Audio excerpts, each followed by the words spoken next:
Merci beaucoup, M. Caffier, pour cette introduction. Merci à l'équipe de l'Agence Bio pour l'excellente organisation de ce séminaire aujourd'hui. Bonjour à tous et à toutes. J'ai l'honneur de vous présenter ce matin le rapport de la FAO sur la biodiversité pour l'alimentation et l'agriculture. Je vais commencer avec quelques mots sur ce que l'on entend par biodiversité pour l'alimentation et l'agriculture. Je poursuivrai avec quelques brèves informations sur le processus qui a mené à la réalisation de ce rapport, les messages clés et finalement quelques observations sur la voie à suivre. Alors, de quoi parle-t-on quand on parle de biodiversité pour l'alimentation et l'agriculture, le thème qui fait l'objet de ce rapport de la FAO? C'est la biodiversité, c'est la diversité du vivant au niveau génétique, des espèces et des écosystèmes qui contribuent à la production alimentaire et agricole. Ici, le terme agriculture englobe la culture, l'élevage, les forêts, les pêches et l'aquaculture, en accord avec le mandat de la FAO. Donc, cette biodiversité comprend les variétés, les races, les souches de plantes, animaux, organismes aquatiques domestiqués, les espèces forestières, les espèces sauvages apparentées aux espèces domestiquées, et aussi la biodiversité associée, c'est-à-dire tous ces organismes qui, sans nécessairement finir dans notre assiette, sont essentiels à la production agricole et alimentaire et soutiennent par la fourniture de services des écosystèmes la production. Par exemple, les ennemis naturels des organismes nuisibles ou encore la biodiversité des sols, les pollinisateurs, etc. La biodiversité pour l'alimentation et l'agriculture comprend aussi les écosystèmes qui sont essentiels à la production, tels que les forêts, les prairies, les mangroves, les prairies sous-marines, les récifs coralliens, etc., qui sont tous en fait des habitats importants pour plusieurs espèces commerciales ou des espèces essentielles à la subsistance. Finalement, la portée de ce rapport inclut aussi les micro-organismes utilisés pour la transformation des aliments et les processus agro-industriels. Alors, en ce qui concerne la production du rapport, c'est en 2007 que les 178 pays membres de la Commission des ressources génétiques pour l'alimentation et l'agriculture ont décidé d'inclure dans leur programme de travail décennal la préparation d'une évaluation mondiale portée par les pays sur l'état de la biodiversité pour l'alimentation et l'agriculture. C'est donc sous l'égide de la Commission, dont le secrétariat est à la FAO, que la FAO a préparé ce rapport. C'est en 2013 que les travaux ont véritablement commencé et entre 2014 et 2016, 91 pays ont élaboré des évaluations de l'état de la biodiversité pour l'alimentation et l'agriculture au niveau national. Donc, ils ont évalué l'état de leur propre biodiversité et ont soumis ces rapports à la FAO. Et le rapport se base donc sur l'analyse de l'information contenue dans ces 91 rapports nationaux, ainsi que sur l'analyse d'informations contenues dans 27 rapports d'organismes internationaux, des études thématiques, des rapports de synthèse régionale, la littérature scientifique et globale pertinente, incluant les autres rapports sur l'état des ressources génétiques pour l'alimentation et l'agriculture dans le monde, soit phytogénétique, zoogénétique, forestière et aquatique, élaborés par la FAO, encore une fois sous l'égide de sa commission pour les ressources génétiques pour l'alimentation et l'agriculture. Donc, toutes les ressources et les documents mentionnés, incluant les rapports nationaux, sont disponibles sur la page web dédiée du rapport, sur le site de la FAO. Le rapport comprend 5 parties. Une première partie qui présente le contexte, les définitions, les rôles et l'importance de la biodiversité pour l'alimentation et l'agriculture. Une seconde partie sur les facteurs de changement, états et tendances. Une partie sur la gestion, la caractérisation et la conservation de la biodiversité pour l'alimentation et l'agriculture. une section sur les politiques, institutions et capacités, et finalement une partie de conclusion qui résume les besoins et priorités exprimés par les pays et aussi observés dans l'analyse de la littérature. Alors, je présenterai maintenant quelques messages clés. C'est assez difficile de résumer les 570 pages de ce rapport en quelques minutes et je donnerai une attention particulière à l'information provenant des rapports nationaux qui sont en ligne aussi avec l'analyse de la littérature globale. Alors, premier message. La biodiversité pour l'alimentation et l'agriculture est indispensable à la sécurité alimentaire, au développement durable et à la fourniture de nombreux services écosystémiques. Les rapports nationaux soulignent l'importance de la biodiversité pour soutenir les efforts déployés pour contrer les défis posés notamment par le changement climatique. Plusieurs insistent sur le rôle de la diversification au niveau des ressources génétiques, par exemple par l'utilisation durable, le développement et la conservation des variétés, des races locales, bien adaptées aux conditions locales, ainsi que la diversification au niveau des systèmes de production, par exemple les systèmes de production mixtes, l'agroforesterie, etc. Les pays insistent aussi sur l'importance que revêt la conservation et la gestion durable des écosystèmes pour assurer la résilience de la production alimentaire et agricole, améliorer les moyens d'existence et assurer la sécurité alimentaire et la nutrition.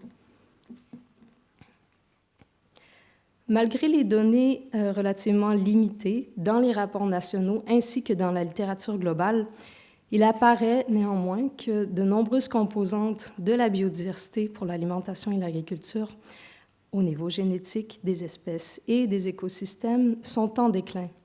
Quelques exemples de données d'évaluation ou de constats d'état et de tendance sont présentés à l'écran. Les sources pour ces différentes évaluations sont très variées. Plusieurs sont de la FAO ou d'autres rapports globaux. Pour en nommer quelques-uns, c'est difficile de lire, c'est un peu petit à l'écran. Donc, au niveau génétique, par exemple, presque 8000 races d'animaux d'élevage locales sont répertoriées. Ce sont des données de la FAO. Et 26% sont en danger d'extinction. Au niveau des espèces, on connaît...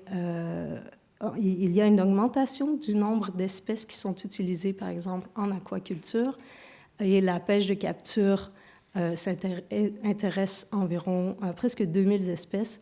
Toutefois, plus de 33% des espèces de pêche de capture sont surexploitées.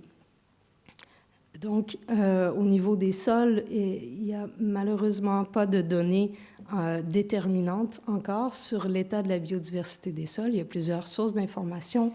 Il y a par exemple le Global Soil Biodiversity Atlas qui a été préparé par la Commission européenne, je crois, il y a très récemment. Toutefois, une évaluation en profondeur est présentement en cours par la FAO avec le Global Soil Partnership. Donc, les évaluations qui ont eu lieu jusqu'à maintenant, incluant les résultats de cet atlas, indiquent que la biodiversité des sols est menacée, et ce, dans toutes les régions du monde. Une analyse qu'on a faite dans le cadre de ce rapport avec l'UICN sur les données de la liste rouge concernant les espèces sauvages qui sont prélevées dans la nature à des fins alimentaires indique qu'environ 20% sont considérés comme étant menacés.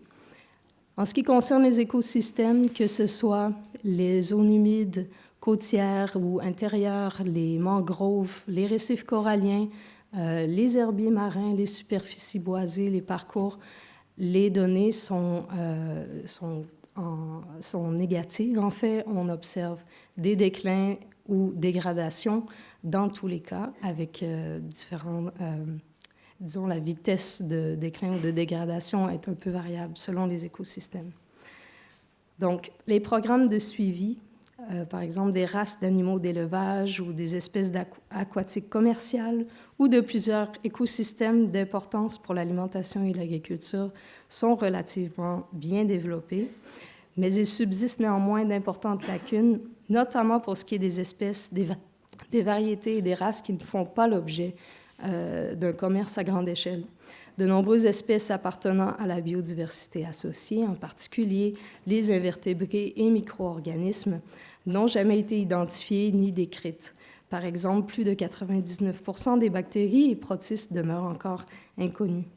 La situation en matière d'évaluation et de suivi n'est donc pas homogène et la couverture est souvent limitée, même dans les régions développées, où l'évolution des populations de nombreuses espèces fait l'objet d'un suivi efficace et où de nombreux projets de recherche étudient les liens entre la biodiversité et l'alimentation et l'agriculture.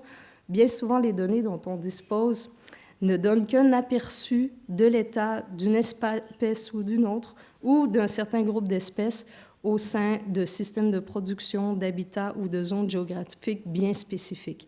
Donc, ce sont des snapshots in time, donc des données qui ne sont généralement pas sur le long terme.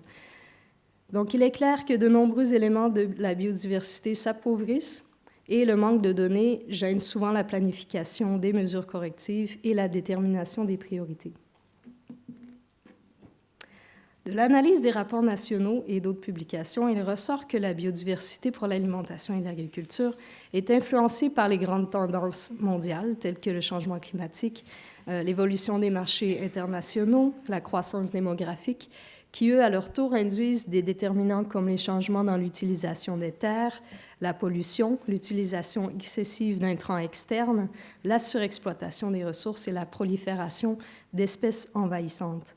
Le facteur le plus souvent cité par les pays comme ayant un impact négatif, tout système de production confondu, est le changement dans l'utilisation et la gestion des terres et des eaux.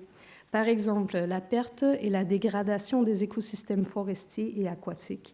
Et dans de nombreux systèmes de production, le passage à la production intensive d'un nombre restreint d'espèces, de races et de variétés demeurent les principaux facteurs de la perte de biodiversité pour l'alimentation et l'agriculture et de services écosystémiques. L'évolution démographique, l'urbanisation, les marchés, les préférences commerciales et celles des consommateurs influent aussi considérablement sur les systèmes alimentaires, ce qui a souvent des répercussions négatives. Cependant, ces divers facteurs sont également considérés par les pays comme étant propres à favoriser des systèmes alimentaires durables, entre autres par le développement de nouveaux marchés pour les produits respectueux de la biodiversité. Les pays estiment généralement que les politiques et les avancées scientifiques et technologiques sont des moteurs positifs qui permettent de réduire les effets négatifs d'autres facteurs en fournissant un point de départ à des interventions en faveur de la biodiversité. Cependant, la mise en œuvre des politiques visant à promouvoir une gestion durable est souvent insuffisante. Ces considérations sont consolidées au niveau global, mais évidemment, des différences sont notées par région et par système de production. Par exemple, le graphique à l'écran présente les menaces liées au changement climatique par région, la partie au-dessus, et par secteur, par système de production, la partie en dessous, qui sont rapportées par les pays. Alors, on note des différences importantes. On note un recours accru à de nombreuses pratiques et approches de gestion considérées comme étant favorables à l'utilisation durable et à la conservation de la biodiversité pour l'alimentation et l'agriculture. 80% des pays déclarants font état du recours à une ou plusieurs des pratiques centrées sur la biodiversité qu'ils étaient invités à signaler, et cela dans le cadre d'un ou plusieurs types de systèmes de production. À l'écran, vous pouvez en voir quelques-uns, donc les approches et pratiques de gestion qui ont été rapportées par les pays. Donc, vont de la gestion du paysage, des approches écosystémiques, restauration, diversification, jardins privés, agroforesterie, et ensuite vers les pratiques de gestion plutôt au niveau des systèmes de production eux-mêmes, c'est-à-dire agriculture biologique, gestion des sols, gestion des micro-organismes, agriculture de conservation. Et ce qu'on remarque, c'est en général une augmentation de l'adoption de ces pratiques. En fait, les pays ont rapporté, lorsqu'ils avaient cette information, la superficie ou le volume de production ou un indicateur pour donner une idée de la mise en place des différentes pratiques et ont indiqué si cette mise en place était soit en augmentation, stable ou en déclin. Bon, plusieurs pays n'avaient pas l'information précise sur les superficies, etc. Donc, c'est impossible de consolider les données en une seule variable. Par contre, il est possible de noter, de consolider les tendances qui ont été rapportées. Finalement, les pratiques de gestion au niveau aussi des ressources génétiques, par exemple avec domestication et élargissement de la base génétique. Alors, les pays indiquent généralement que les pratiques centrées sur la biodiversité ont sur celle-ci une incidence jugée positive, mais ils insistent néanmoins sur la nécessité de poursuivre les recherches dans ce domaine. Ces pratiques sont souvent relativement complexes et exigent une bonne compréhension de l'écosystème local. Elles peuvent être propres au contexte et fortement basées sur les connaissances et n'apportent généralement des avantages qu'à relativement long terme. De nombreux pays font état de grandes difficultés dans le développement de ces pratiques à plus grande échelle et soulignent la nécessité de les promouvoir en renforçant les capacités des producteurs et en améliorant les cadres de politique générale. En ce qui concerne la conservation, que ce soit ex situ et in situ, les efforts vont en augmentant. De plus en plus de ressources génétiques, par exemple, sont conservées dans des banques de gènes et les aires protégées sont en croissance. Toutefois, les niveaux de couverture et de protection sont souvent inadéquats. Finalement, les cadres qui favorisent une utilisation durable et la conservation de la biodiversité pour l'alimentation et l'agriculture demeurent insuffisants selon les pays et dans plusieurs cas doivent être établis parce qu'inexistants ou renforcés. La plupart des pays ont mis en place des cadres juridiques, politiques et ou institutionnels pour favoriser la biodiversité dans son ensemble, par exemple dans le cadre de la Convention sur la diversité biologique. Toutefois, les politiques intéressant en particulier l'alimentation et l'agriculture sont fondées de plus en plus sur des approches écosystémiques et des approches à l'échelle du paysage, que ce soit terrestre ou marin. Cependant, les mesures qui visent expressément les aliments issus de la nature, de la faune ou de la flore sauvage ou certains éléments de biodiversité et le rôle que ceux-ci jouent dans la fourniture des services écosystémiques sont rares. Les pollinisateurs en sont probablement la seule exception. Divers facteurs font obstacle, en particulier une sensibilisation insuffisante des décideurs et autres parties prenantes à l'importance de la biodiversité pour l'alimentation et l'agriculture. Les cadres de coopération qui existent au niveau national, régional et international aux fins de gestion des ressources génétiques sont relativement bien développés dans les différents secteurs de l'alimentation et de l'agriculture. Toutefois, s'agissant encore une fois de la biodiversité associée, des aliments sauvages, la coopération intersectorielle et les activités de collaboration multipartite dans ces domaines sont moins fréquents et doivent être élargis ou renforcés selon les pays. Alors, le rapport conclut qu'il y a un besoin, le rapport conclut en fait avec une consolidation de tous les besoins et priorités qui ont été exprimés par les pays. Il y a plusieurs de ces besoins et priorités qui sont semblables à travers les régions. Et donc, en voici quelques-uns des besoins principaux qui sont identifiés. Par exemple, combler les lacunes qui existent au niveau des connaissances et des données pour toutes les catégories de la biodiversité, pour l'alimentation et l'agriculture. Soutenir l'adoption de pratiques de gestion respectueuses de la biodiversité dans tous les secteurs. Promouvoir le recours à des pratiques dans les secteurs de culture, d'élevage, des forêts, de la pêche, de l'aquaculture, et y compris les pratiques de gestion traditionnelles associées aux communautés locales ou autochtones. S'attaquer aux obstacles à la mise en place de programmes efficaces de conservation ex situ et in situ. Améliorer la collaboration intersectorielle, la participation des parties prenantes à la gestion de la biodiversité, ainsi que la coopération dans ce domaine. Plusieurs pays mettent de l'avant aussi le besoin de développer des incitatifs, le besoin de soutenir les producteurs pour les aider dans la transition vers une agriculture plus durable qui soit respectueuse de la biodiversité.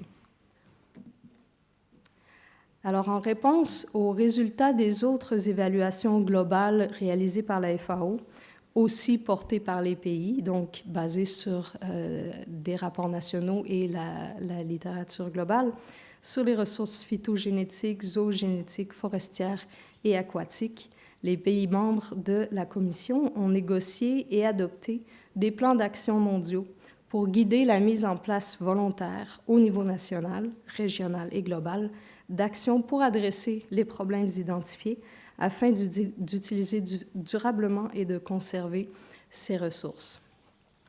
En février de cette année, suite à la finalisation et à la publication de ce rapport, la Commission, à sa 17e session, a décidé d'un processus au cours des 2 prochaines années pour finaliser une réponse politique au rapport, possiblement sous la forme d'un plan d'action mondial qui devrait contribuer à la réalisation des objectifs de développement durable et au cadre global pour la biodiversité de l'après-2020 de la Convention sur la diversité biologique. Alors, je vous invite à consulter le rapport. L'adresse, le lien est indiqué sur l'écran. Il y a une copie à l'entrée pour ceux qui sont intéressés. Il y a aussi les versions en bref du rapport qui sont disponibles dans les 6 langues de la FAO. Et le rapport lui-même, pour le moment, n'est disponible qu'en anglais. Alors, je vous remercie de votre attention.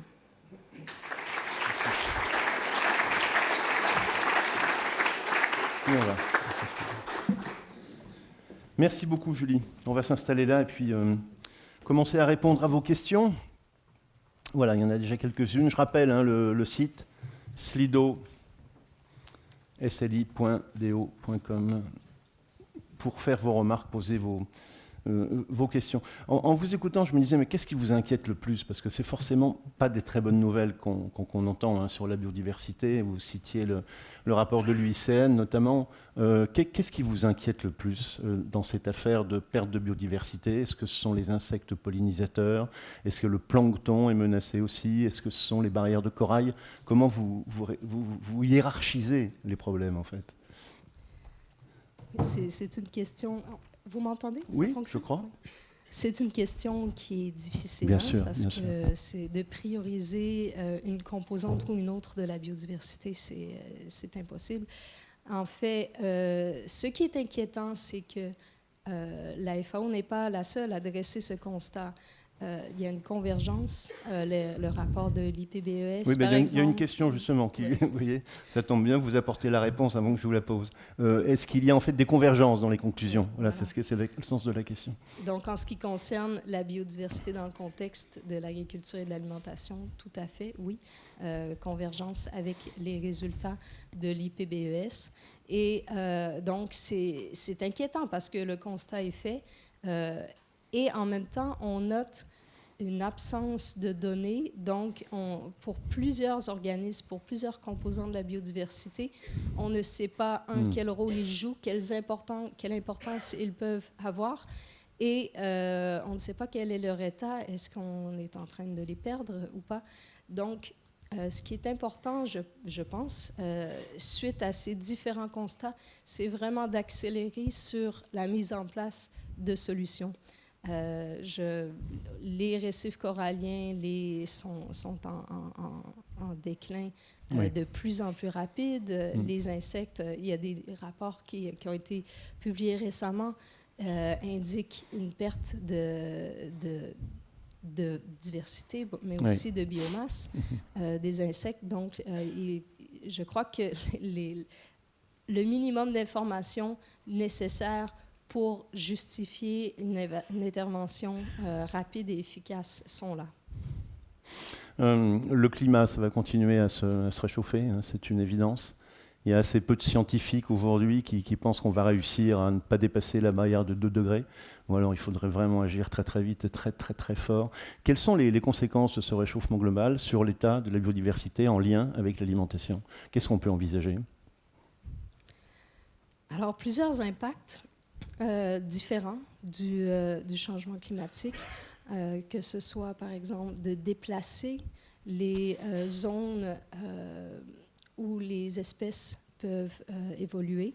Donc, déplacement des populations et aussi au niveau des sous-populations, par exemple de pestes et d'organismes nuisibles qui peuvent avoir un impact sur les cultures, sur la production alimentaire, par exemple.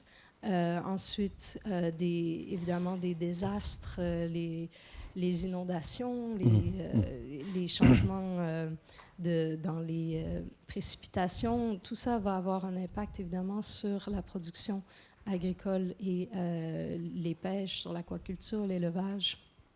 Donc, encore une fois, c'est important d'agir dès que possible. Possibilité d'agir. Alors justement, une question. Quelles sont les réactions dans les pays qui ont été concernés par l'étude? Ceux qui ont répondu, notamment, qui ont fourni des informations. Comment ces pays-là réagissent? Est-ce qu'ils bougent? Est-ce qu'ils entament une réflexion? Donc, les pays membres de la Commission, les 178 pays membres de la Commission, ainsi que l'Union européenne, qui fait partie de la Commission, justement, ont décidé de mettre en branle le développement d'un plan d'action qui puisse être interprété au niveau national pour développer des stratégies et trouver des solutions adaptées à chaque contexte national pour agir contre les facteurs de changement négatifs, renforcer les facteurs de changement positifs et idéalement trouver des solutions. Donc, en fait, le processus dans lequel s'inscrit l'état de la biodiversité pour l'alimentation et l'agriculture dans le monde, le rapport lui-même n'est pas une fin en soi. C'est avec la préparation des évaluations au niveau national et celle-ci, qui est une compilation au niveau global, c'est une première étape pour évaluer l'état des choses, réfléchir et voir ce qui doit être fait, donc développer ce plan d'action ou cette réponse politique, ça peut prendre d'autres formes, la mettre en place et définir ou trouver un mode de suivi pour monitorer la mise en place de ces plans d'action et de ces solutions, et finalement faire une deuxième évaluation nationale et globale de la biodiversité pour l'alimentation et l'agriculture pour voir les progrès qu'on a pu voir. C'est le processus qui a été suivi pour les autres évaluations, par exemple, sur l'état des ressources phytogénétiques ou zoogénétiques, où déjà 2 cycles comme ça ont été complétés. Alors, un petit peu dans le même ordre d'idée, une question de Vincent Martinet. À quand l'application du principe de précaution pour la préservation de la biodiversité? Les pays participant à l'étude y font-ils référence? Est-ce que la FAO est prête à s'engager finalement dans ce principe de précaution? Qui serait justifié quand même par rapport au portrait que vous avez dressé. Donc oui, les pays, plusieurs font référence au principe de précaution Et c'est une des conclusions du rapport qu'il il est important d'utiliser le principe de précaution. Maintenant, de dire si la FAO prend position, la FAO est en fait le groupe de 195 pays qui sont membres de la FAO, et je ne peux pas me prononcer sur les intentions de ceux-ci. Il y a une question qui va un peu dans le même sens aussi. Est-ce que la FAO pousse les pays à se tourner vers le bio? Est-ce que vous avez, je ne sais pas, des incitations, pas forcément financières, hein, bien sûr, mais... Donc, le travail de la FAO sur l'agriculture biologique se fait donc par la formation, par exemple, sur plusieurs éléments comme la gestion des intrants, l'utilisation de la biological control. Le contrôle biologique? Le contrôle biologique ou d'autres formes pour remplacer ou substituer les intrants synthétiques. Il y avait jusqu'à très récemment un programme dédié à la FAO sur l'agriculture biologique. Oui. La personne qui était en charge ayant pris sa retraite, c'est un peu sur le flou ces temps-ci, et il y a énormément de travail qui se fait au niveau de l'agroécologie, qui est un mouvement qu'on connaît tous, mais qui a un peu moins peut-être de soutien, si on veut, que l'agriculture biologique. Encore des questions qui concernent la FAO. La FAO a-t-elle des outils contraignants envers les acteurs économiques de l'agriculture et de l'alimentation pour accélérer le changement? Et puis une autre, dans le même ordre d'idée, quels sont les leviers d'action de la FAO pour faire bouger les choses au niveau de la biodiversité? Donc, système contraignant, quel levier? Bon, système contraignant, non. Hein. Non, en fait, c'est plutôt dans le développement des capacités. Dans la plupart des pays en voie de développement, la FAO, par ses bureaux nationaux, conduit des activités de développement des capacités, par exemple avec les Farmer Field School, où sont étudiés et développés avec les participants des solutions aux problèmes des pestes ou de différents, que ce soit dans la production aquacole ou d'autres types de production. Mmh. Alors, il y a énormément de questions, hein, vous m'excusez, je suis en train de les lire avant de les poser quand même. Les actes des pays ne sont-ils pas en totale contradiction avec ces plans d'action? Le développement tous azimuts de l'agriculture intensive se poursuit. Les plans d'action regardent vers le futur. Donc, en ce qui concerne la biodiversité pour l'alimentation et l'agriculture, il n'y a pas de plans d'action qui ont vraiment été mis en place. On a vu, en réponse à l'élaboration de certains rapports nationaux, quelques pays qui ont déjà décidé, avant même qu'il y ait une décision au niveau global d'un plan d'action mondial, qui ont décidé de lancer des initiatives, des programmes, d'établir des comités intersectoriels pour augmenter la coopération à travers les secteurs de la production agricole et alimentaire. Donc, on commence à voir au niveau politique dans les pays, en particulier ceux qui ont participé en faisant état en dressant l'état de leurs propres ressources génétiques ou biodiversité pour l'alimentation et l'agriculture, d'initiatives. Donc, les résultats, j'espère, suivront les intentions. Que dit la FAO sur la capacité du bio à nourrir le monde? J'avais une question en vous écoutant tout à l'heure, c'était quand vous parlez de pratiques respectueuses, est-ce qu'on a une idée des rendements aussi, hein? Donc pour le bio ou les pratiques respectueuses, est-ce que ça peut nourrir le monde? Voilà la question très directement. Hein. Ce n'est pas une question à laquelle je peux répondre parce que ce n'est pas une question qu'on a étudiée dans le rapport. Si, en focusant sur une pratique ou une autre, on peut résoudre les problèmes environnementaux en même temps que résoudre les problèmes de sécurité alimentaire mondiale. Par contre, ce qui est à noter, c'est que c'est un paysage qui est très complexe. Les pratiques qui sont jugées respectueuses de la biodiversité par certains ne le sont pas nécessairement par d'autres. Ça peut dépendre du contexte, ça peut dépendre du contexte climatique, du contexte économique, des capacités, du contexte environnemental. Et donc, et ça, c'est quelque chose qui est ressorti très clairement de l'analyse des rapports nationaux. C'est difficile de mettre le doigt sur une pratique qui soit jugée unanimement, globalement, respectueuse de l'environnement. Donc, c'est important de prendre en compte toutes les spécificités de chaque contexte et de mettre en œuvre la meilleure pratique possible. Et pour ceci, les pays insistent que plus de recherche est nécessaire pour identifier dans divers contextes quelles seraient les meilleures pratiques et pour évaluer quels seraient exactement les impacts sur la biodiversité. Parce que ça, c'est aussi des données qui manquent. Les pratiques qui ont été rapportées sont jugées par certains ou par plusieurs comme pouvant être respectueuses de l'environnement, mais jusqu'à maintenant, il y a très peu d'études scientifiques qui confirme universellement ou dans un contexte très particulier que ces pratiques sont effectivement,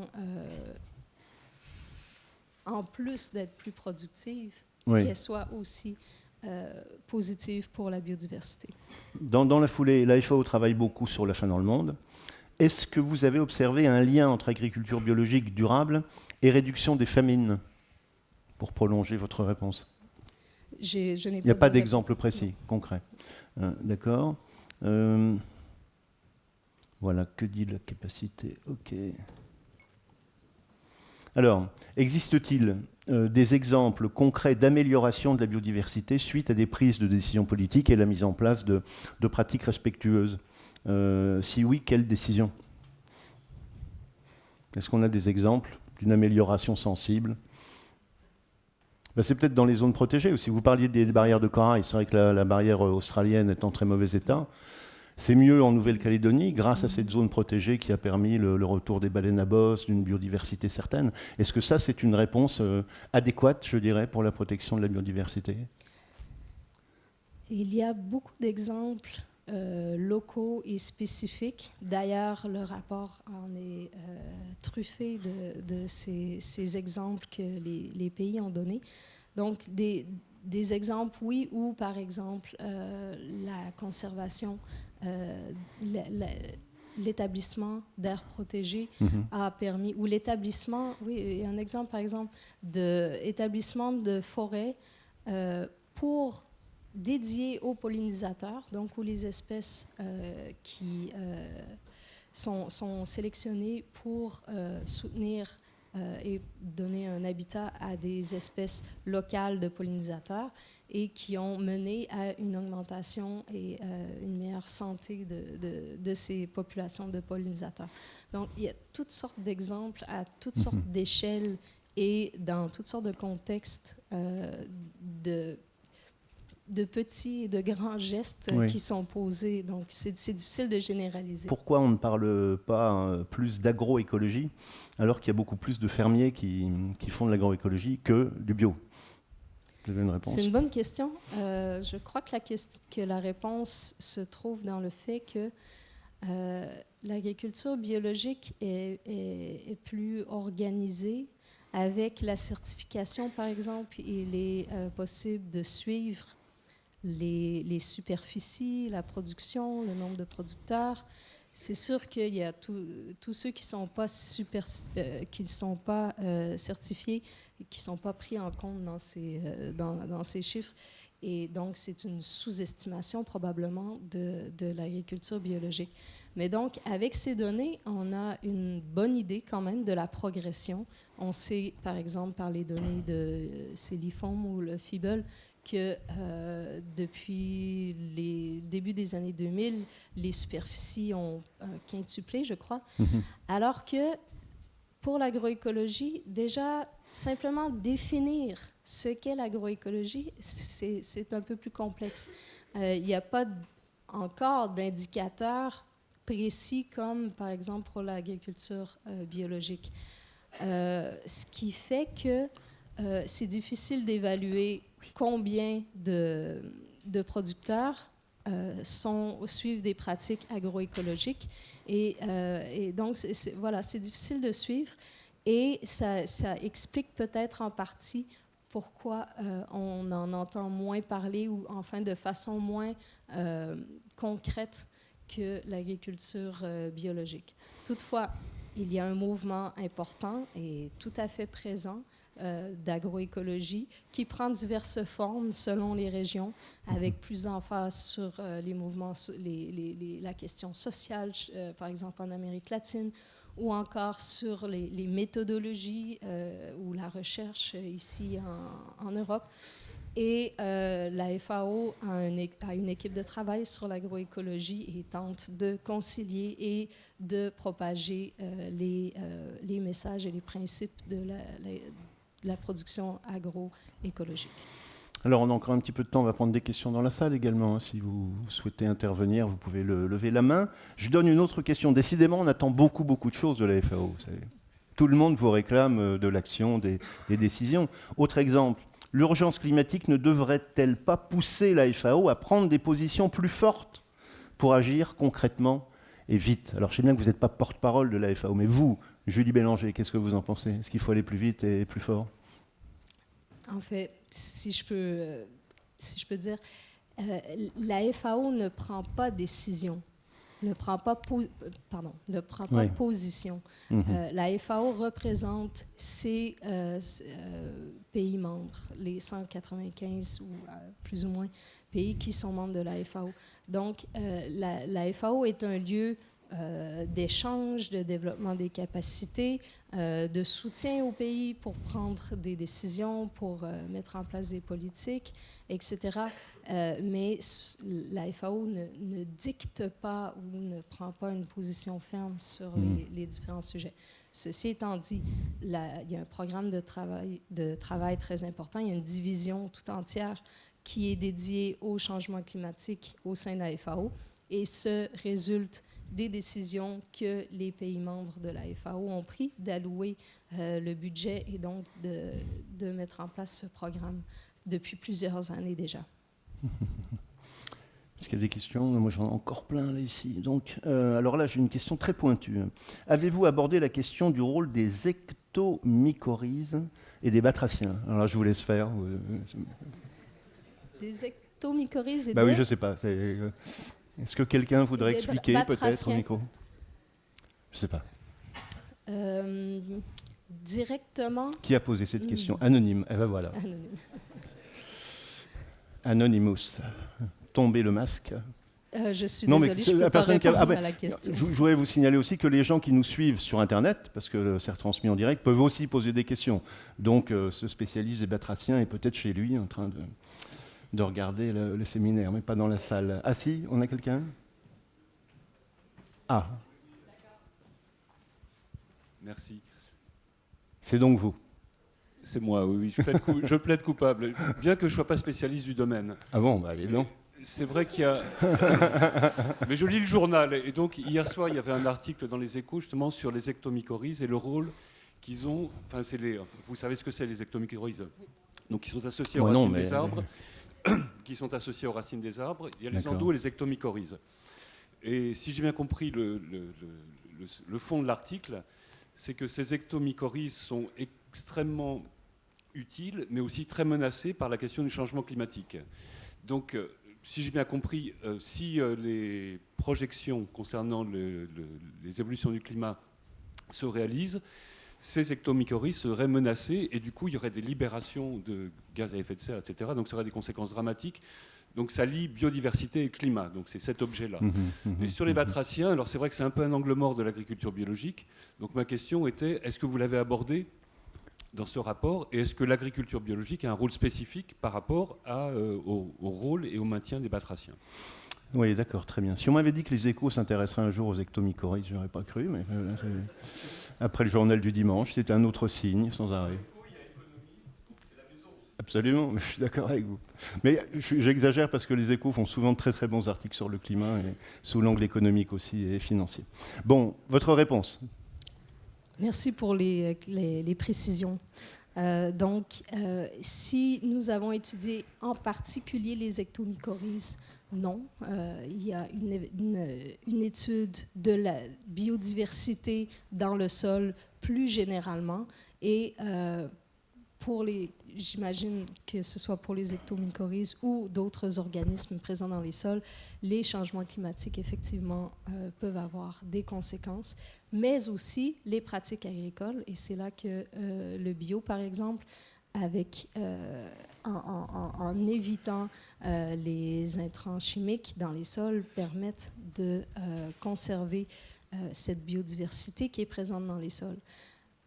Pour ce qui est des batraciens, on peut probablement extrapoler que d'éviter la pollution par les intrants chimiques permet aussi de maintenir les zones humides non polluées et d'aider les batraciens à survivre. Mais rapidement, pour les batraciens, nous n'avons pas fait une étude spécifique sur les batraciens. Raoul Le Turc. Ah, allez-y. Alors, je ne veux pas vous embarrasser, mais est-ce que la position américaine actuelle ne fragilise pas la FAO elle-même? C'est une question à laquelle je ne peux pas répondre, parlant au nom de la FAO. On a une idée de la réponse quand même dans la question. Hein. J'ai une question Oui. méthodologique sur le rapport, puisque d'autres agences de l'ONU ou d'autres, ont lancé le Millennium Ecosystem Assessment dans les années 2000, récemment l'IPBES, etc. Donc, il y avait TIB aussi, the Economy of Ecosystem and Biodiversity. Donc, est-ce que la FAO prend en compte ces questions de services écosystémiques, tous ces outils qui sont utiles mais parfois controversés, outils économiques pour dire on peut, grâce à ces outils, il y a eu sauvegarder la biodiversité d'ailleurs, je conclue en disant il y a eu un groupe de TIB sur l'agriculture auquel j'ai participé, je n'ai pas eu d'écho. Enfin, est-ce que c'est inclus ou est-ce qu'il n'y a pas de jonction entre ces études en fin de compte? Oui, effectivement, le paysage, disons, des évaluations de la biodiversité est assez bien rempli avec les rapports que vous avez mentionnés. Donc, oui, effectivement, le rapport que la FAO a élaboré sur la biodiversité pour l'alimentation et l'agriculture regarde en particulier les services écosystémiques qui sont en support et pour la régulation des écosystèmes plutôt, disons, en premier plan. Par exemple, nutrient cycling, le support, les habitats, que ce soit le water cycling aussi, les pest and disease regulation. Je suis désolée, j'ai beaucoup travaillé en anglais. Donc, pour la question sur les services écosystémiques, oui, ça a été, les pays ont été invités à répondre à toutes sortes de questions sur les services écosystémiques et les réponses sont reflétées dans le rapport. Et pour ce qui est par exemple, le TIB agriculture, c'est aussi une source d'information qui a été utilisée, le rapport intérimaire et éventuellement le rapport final qui a été publié l'été dernier, je crois. Et il y a une section assez élaborée du rapport sur les incitatifs, par exemple les paiements pour les services écosystémiques, mais au-delà des paiements aussi d'autres types d'incitatifs qui peuvent être utilisés seuls ou en package pour aider les agriculteurs, les producteurs et pour aussi aider les consommateurs à avoir accès à des produits respectueux de l'environnement. Alors, avant de vous donner la parole, une remarque. La FAO, à quoi sert-elle vraiment si elle n'a aucun pouvoir réel et si les chercheurs ne peuvent répondre réellement aux questions? Alors, je voudrais dire que je rappelais que Julie a une expertise scientifique Et que l'aspect politique et décisionnel, ça ne se passe pas dans les laboratoires des chercheurs, mais ça se passe bien à l'intérieur de chaque pays, avec une question qui prolonge. Les représentants des pays membres de la FAO changent-ils en même temps que leurs gouvernements respectifs ? Si oui, comment avancer sereinement et vite ? Est-ce que les représentants des pays changent avec les élections ? Pas forcément. Dans certains cas, j'imagine que oui. Dans certains cas, non. Mais je ne peux pas donner une réponse définitive à cette question. Alors, oui, monsieur. Oui, tout à l'heure, on vous a posé une question, savoir si vous connaissiez des expériences où la biodiversité s'était améliorée. Je crois que c'est quelque chose de très important. Si on veut motiver les gens, il faut montrer des réussites. Et si on ne parle que des problèmes, ce n'est pas très motivant. Et si vous prenez le cas de la France, vous avez plein d'exemples de réussites fabuleuses. Le lac d'Annecy, qui était le lac le plus pollué d'Europe, voire du monde, est devenu le plus pur. Et donc, il y a une biodiversité qui a été recréée dans le lac d'Annecy qui est extraordinaire. Si vous prenez ce qui s'est fait en amont de la Seine pour gérer l'eau, où on a des réserves maintenant, des réserves d'eau considérables et une biodiversité en termes d'oiseaux. Vous prenez le bassin d'Arcachon, où il y a une réserve d'oiseaux qui a été créée, où il y a des centaines de variétés qui passent, etc. Je pense que la Camargue, je fais un peu de provoque, mais si on n'avait pas géré cette biodiversité, l'homme ne serait pas très présent dans la Camargue aujourd'hui, alors par rapport à la situation que la Camargue connaissait. Et il y a, je pense, en France, plein d'endroits, le Poitou-Charentes aussi, qui est une création de l'homme. Il y a aussi une amélioration, je pense, de la biodiversité. Par contre, c'est vrai que les exemples négatifs, on en connaît plein, mais s'il y avait un recensement des expériences positives dans tous les pays du monde, je pense que ça donnerait plus de motivation à s'intéresser au sujet.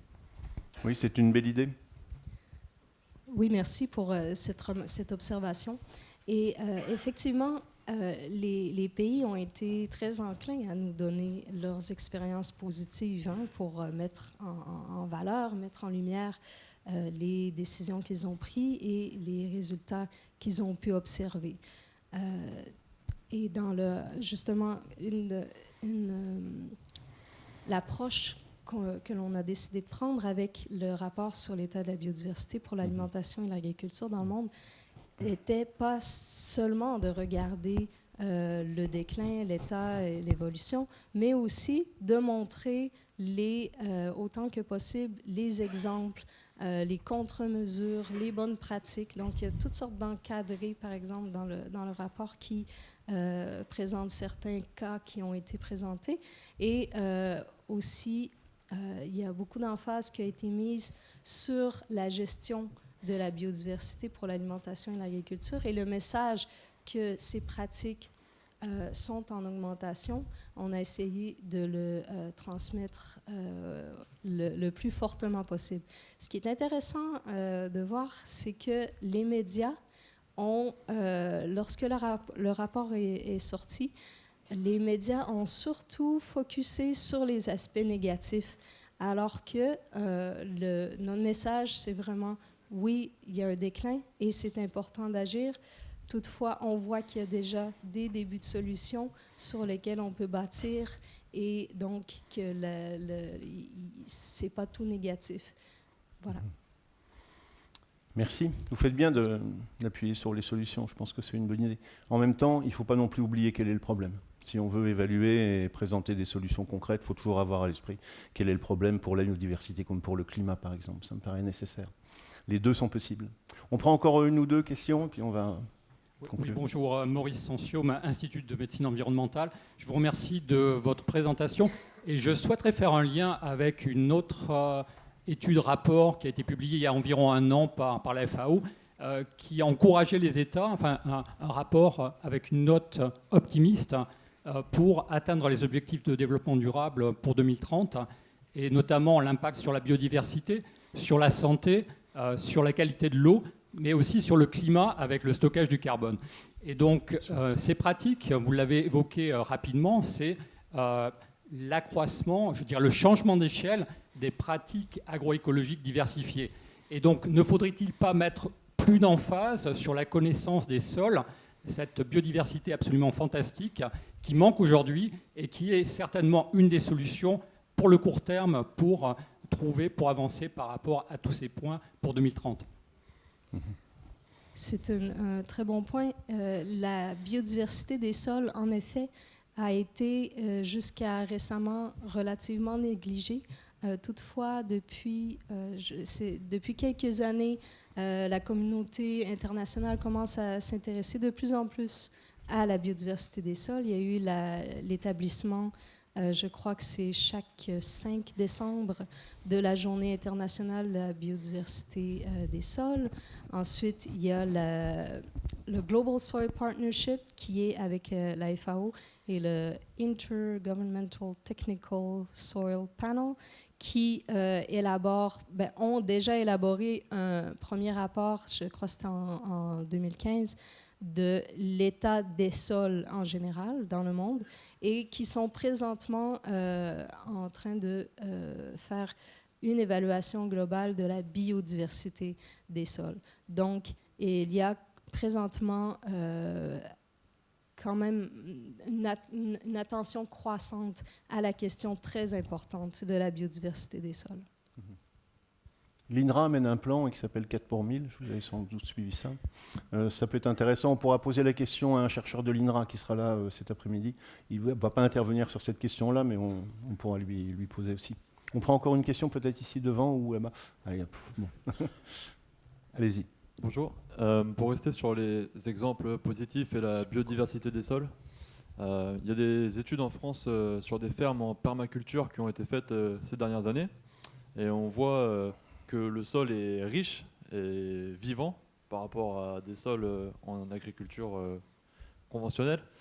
Sans avoir besoin d'être scientifique, on peut vraiment, juste en mettant la main dans le sol, voir la différence. Et je me demandais si... Donc on voit aussi qu'au mètre carré, la production est plus importante sur les fermes en permaculture que sur les fermes conventionnelles. Et je me demandais si la FAO et dans d'autres pays du monde, on avait étudié plus largement ces fermes en permaculture qui se développent et qui pourraient répondre aux problématiques de la biodiversité parce que tout est misé là-dessus, et aussi aux problématiques de nourrir le monde puisque la production au mètre carré est plus importante.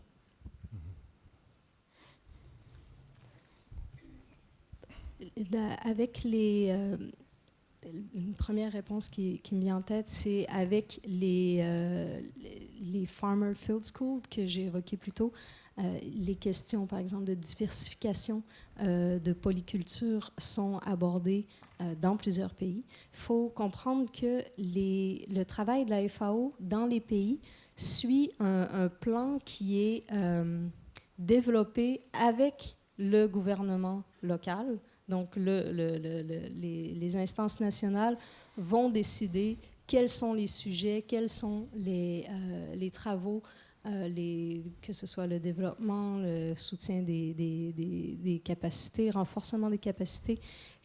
Donc, il y a un accord qui est fait avec la FAO sur les sujets et probablement dans plusieurs pays, différentes variantes de polyculture, permaculture, agroforesterie ou d'autres types d'agriculture mixte font l'objet des travaux qui sont faits par la FAO. Encore une question. Allez, oui, une dernière.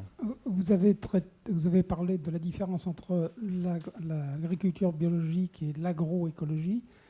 Ma question, c'était de savoir...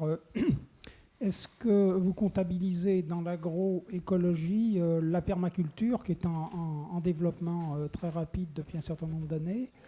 Et au niveau quantitatif, est-ce que l'agroécologie est minoritaire par rapport à ce mouvement global d'une meilleure agriculture respectueuse de la biodiversité de l'environnement?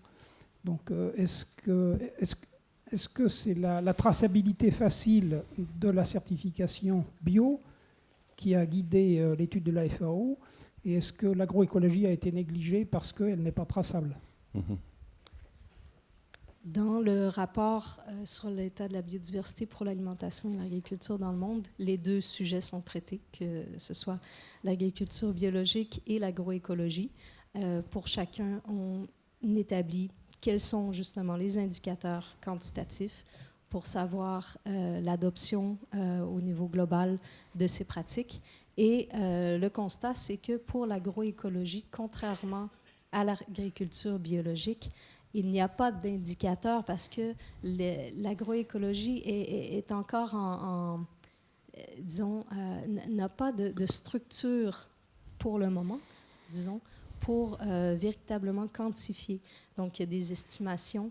On estime que si on compte tous les agriculteurs qui n'utilisent pas d'intrants ou utilisent telle ou telle pratique qui puisse être considérée comme agroécologique, alors il y aurait un certain nombre, enfin plusieurs millions de producteurs qui seraient agroécologiques, mais il n'y a rien de définitif pour l'agroécologie. Et il y a plusieurs groupes de recherche dans plusieurs pays et aussi dans les équipes qui travaillent sur l'agroécologie à la FAO, qui travaillent à définir ces indicateurs pour éventuellement suivre l'évolution de l'agroécologie. Le seul indicateur quantitatif que nous avons, qu'on avait au moment de l'élaboration du rapport pour l'agroécologie, c'était le nombre de pays qui avaient adopté des politiques visant l'agroécologie. Et en 2018, je ne me souviens plus quel mois exactement, à ce moment-là, il y en avait 27 ou 28 pays. Donc, c'était, disons, c'est un indicateur qui permet directement de suivre l'intérêt croissant des pays envers l'agroécologie. Alors, il y a beaucoup de questions. Je n'ai pas pu toutes les donner, je suis désolé, c'est impossible. Pour conclure, me propose-t-on, pouvez-vous donner 3 solutions convergentes pour maintenir la biodiversité et 3 pour accroître la production bio? Cette question-là sur le bio, on la posera peut-être à Florent Gull dans quelques minutes. Pour maintenir la biodiversité, 3 solutions convergentes, rapidement.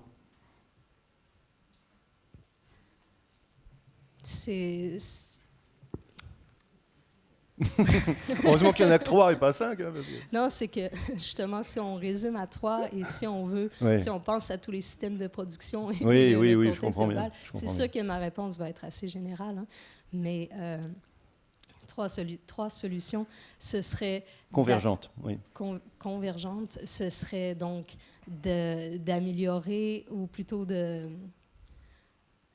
favoriser la transition de la production vers une transition qui soit respectueuse de l'environnement, donc de faire tout ce qui doit être fait pour aider les producteurs, que ce soit en établissant des marchés ou avec des incitatifs, avec des politiques, en sensibilisant les consommateurs, en améliorant la awareness raising, à tous les niveaux de ces pratiques qui vont permettre de produire plus en causant le moins de dommages possible, idéalement en causant aucun dommage à l'environnement.